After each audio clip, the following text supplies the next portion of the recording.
네, 그럼 앞서서 모신 보도에 대한 자세한 설명 들어보겠습니다. 보도국의 이용진 부국장과 함께 해보겠습니다. 네, 어서 오십시오. 안녕하세요. 네, 특별 취재팀이 지금 태국에서 벌어지고 있는 이 포스코의 갑질 논란에 대해서 계속 취재를 하고 있습니다. 포스코 측 여전히 답변을 내놓지 않고 있습니다. 예, 일단 저희 취재팀의 전화를 여전히 안 받고 있고요. 예. 그리고 이런 취재를 할 경우에 저희가 이제 확인할 곳은 포스코 공식 통로는 이제 포스코 홍보실밖에 없는데요. 그렇죠. 예. 저희가 이제 포스코 측의 반론권을 보장을 해줘야 하기 때문에 정확한 절차를 거쳐서 포스코 측에다 질의 공문을 보내고 있습니다. 네. 예, 처음 답변이 저희한테 왔을 때 당시 관계자들이 다 퇴사를 해서 사실관계를 파악할 수 없으니까 알아서 당사자들을 찾아가서 확인하라 뭐 이런 거였습니다. 알아서 관계자를 찾아내라 네네. 뭐 이거군요. 네. 네. 그래서 관계자들을 저희가 찾아서 태국까지 가서 뭐 인터뷰를 하고 관련 자료를 저희가 모았고요. 예. 또 포항 포스코 본사까지 가서 인터뷰를 시도를 했습니다. 성과가 좀 있었습니까? 예, 뭐 일부는 성과가 좀 있었고요. 예. 일부는 성과가 없었습니다. 그런데 포스코 측에서 뭐 서면 질의에 대한 성의 없는 알맹이 빠진 답변이 좀 도착을 했고요. 예. 그 내용 그러니까 포스코 측의 답변은 대부분 사실 무근이고 저희가 보도하는 내용들이 대부분 사실 무근이고 또 강압적인 인터뷰를 진행하지 말아달라 이런 요청만 있었을 뿐입니다. 그 얘기는 저희가 강압적인 인터뷰를 했다 이 얘기군요. 네. 그런 적이 있습니까? 앞서 이제 권호철 기자의 보도를 보셨듯이 이영훈 당시 포스코 재무투자본부장이 태국 사업의 문제점이 나왔을 때 거의 다 보고를 받았다 이런 증거가 이제 저희 취재 결과를 통해서 나왔고요. 예, 그렇죠. 그런데 이제 앞서 보도에서 들으셨듯이 이영훈 당시 본부장 지금은 이제 포스코 캠텍 사장이 태국 사업에 문제가 별로 아무 문제도 없었고 잘 모른다 이런 입장을 내비쳤거든요. 그래서 자칫했다가 이제 저희가 소송의 역풍을 맞을 수 있기 때문에 저희 취재팀이 포항으로 직접 내려가서 포스코 캠텍 앞에서 이영훈 사장의 인터뷰를 하기 위해서 기다렸죠.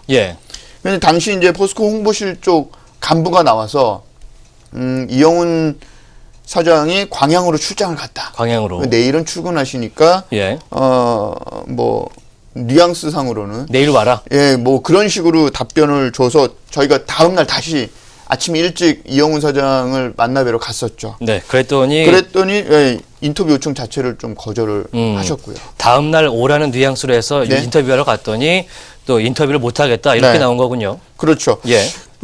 저희가 그냥 한마디로 헛걸음을 한 건데 아침 일찍부터 이제 저희 취재팀이 이영훈 사장의 답변을 듣기 위해서 기다렸는데 결국 출근 안 하셨습니다. 그런데 재밌는 건 말이죠.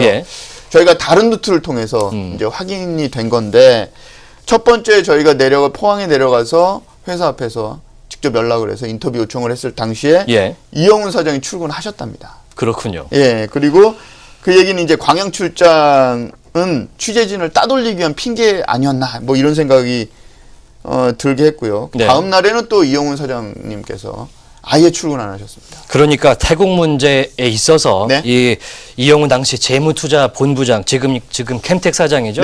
이영훈 사장이 큰 문제가 없다 이렇게 판단을 했으면 취재진 만나도 별 상관은 없는 거 아닙니까? 그러니까요. 저희 특별 취재팀도 그 지점을 굉장히 이상하게 생각했습니다. 그러니까 태국 문제가 권호준 회장의 비서실로 직보가 됐다고 저희는 알고 있고요. 이영훈 사장이 또 권호준 회장의 비서실을 그 업무도 CF면서 업무를 총괄했다고 합니다.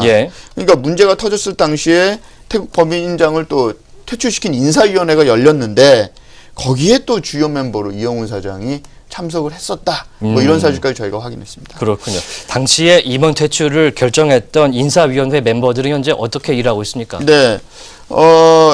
좀 정리를 해보면요. 김진일 생산 담당 사장, 포스코 생산 담당 사장, 오인환 마케팅 담당 부사장, 박성호 기술 담당 부사장, 그리고 이영훈 재무투자본부장 부사장, 송세빈 법무실장 부사장, 이렇게 이분들이 이제 그 당시에 그 인사위원회 멤버고요. 지금 현재는 이제 김진일 사장은 올 2월에 퇴임을 하셨습니다. 그리고 오인환 부사장은 포스코 철강부문장 CO 사장으로 영전하셨고요. 박성호 기술 담당 부사장은 권호준 회장이 직전까지 자리하셨던 포항산업과학연구원 원장으로 갔습니다. 그리고 송세빈 법무실장 부사장은 이마트 법무실장 부사장 보로 아예 회사를 옮겼습니다. 그렇군요. 한 가지 덧붙일 얘기는요. 이분들 중에 차기 포스코 회장으로 거론되는 분도 있다는 점입니다. 네, 인사위원회 이후에 굉장히 잘 나가는 그런 분위기인 것 같은데 그렇죠. 포스코 홍보실이 좀 알맹이는 빠져 있는 것 같은데 갑자기 적극적으로 답변을 하는 게 좀 이유를 알 것 같습니다. 네, 저도 알 것 같습니다. 네, 알겠습니다. 지금까지 이영진 부국장이었습니다.